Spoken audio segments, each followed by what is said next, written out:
Salut les artistes, c'est Olivier. Aujourd'hui je vous montre 5 façons de réaliser des transitions créatives avec n'importe quel type de caméra ou d'appareil photo et sans aucun effet ajouté au montage. Cette première technique est très simple puisqu'il vous suffit d'utiliser une partie de votre corps pour masquer l'objectif. Alors ça peut être en balayage avec votre main comme je viens de le faire, ou alors d'avant en arrière, ou alors aussi en utilisant une partie de votre corps comme ça, ou alors en étant encore plus créatif par exemple avec votre pied. Vous avez vu, c'est pas compliqué du tout, en fait il suffit de filmer 2 fois le même geste et passer d'un endroit à l'autre en plein milieu du mouvement. Qu'est-ce que je fais à Paris moi? Attendez, on va retourner dans un endroit un petit peu plus calme pour la deuxième technique.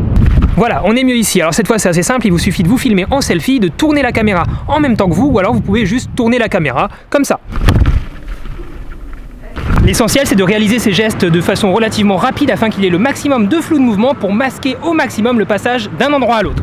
Pour la prochaine technique, j'aurai besoin de vous poser ici par exemple, et cette fois-ci on va réaliser une action. Donc je vais d'abord m'éloigner, comme ça, et là j'ai juste à sauter sur place.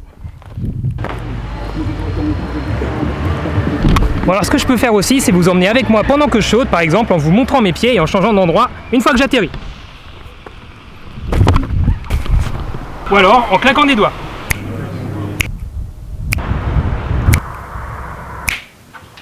Ah, vous êtes là, attendez, je vais juste changer d'habit.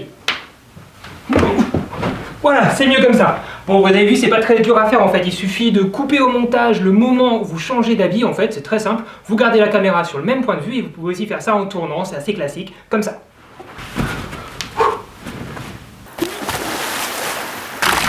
Allez, pour la 4e technique, cette fois on va se servir des motifs, des couleurs ou encore des formes, donc vous pouvez vous servir de tout ce que vous trouvez un petit peu autour de vous. Je vais vous montrer quelques exemples, on va commencer par exemple par des fleurs bien rondes. Mais ça fonctionne aussi avec des fenêtres. Mais comme je vous le disais, on peut aussi jouer avec les couleurs, comme ici on a du blanc, donc on va plonger dedans, en ressortir autre part et puis changer de couleur, comme par exemple avec ce pot de fleurs orange ici.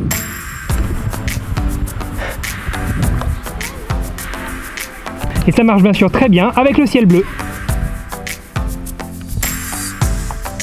Et on arrive à la 5e technique qui va être de raconter une histoire entre plusieurs personnages et passer de l'un à l'autre en créant une suite d'actions qui soit logique.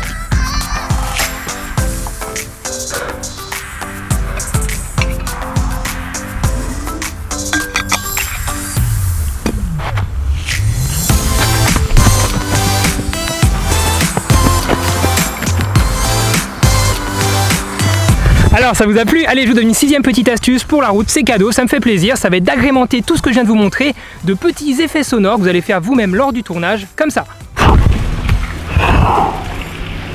Allez, j'ai peut-être même une 7e transition à vous proposer qui serait parfaite pour conclure, ce serait que tu partages cette vidéo sur tes réseaux sociaux afin de soutenir ma chaîne et surtout m'encourager à vous proposer encore plus de contenu comme celui-ci. Quoi qu'il en soit, j'espère que cette vidéo t'aura inspiré, t'aura donné envie de sortir de chez toi pour être encore plus créatif que d'habitude. Vous en êtes toutes et tous largement capables et en attendant, je vous dis faites de belles photos, faites de belles vidéos. Ciao!